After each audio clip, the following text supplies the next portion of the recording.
মহান আল্লাহ পাকের অসীম কুদরত। আল্লাহ পাক 18,000 মখলুকাতের মধ্যে আল্লাহ তাআলা সর্বশ্রেষ্ঠ জাতি হিসেবে আমাদেরকে প্রেরণ করেছেন। তো আল্লাহ পাক আমাদেরকে অসীম নিয়ামত দান করেছেন।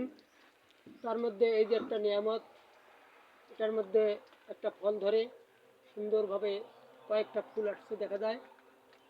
এগুলোর মধ্যে থেকে আল্লাহ তাআলা আবার ফল দিবেন, এগুলো বান্দাদের ভক্ষণ করার জন্য এবং সুস্বাদ গ্রহণ করার জন্য। আল্লাহ পাক আমাদেরকে নিয়ামত দিয়েছেন, আমাদেরকে আল্লাহ তাআলা সৃষ্টি করেছেন।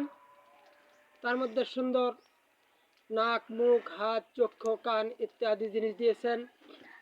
তার মধ্যে সর্বশ্রেষ্ঠ জিনিস আমাদেরকে মাথা দিয়েছেন, জ্ঞান দিয়েছেন, আর আমাদেরকে 2টি চক্ষের ভুরু দিয়েছেন।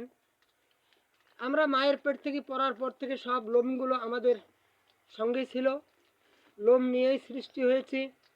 তো মাথার চুলগুলো হাজার হাজার বার আমরা কেটেছি, কিন্তু চোখের ভুরুর চুলগুলো একবারও কাটি নেই। আল্লাহ তাআলার কত নিয়ামত আমাদেরকে দান করেছেন।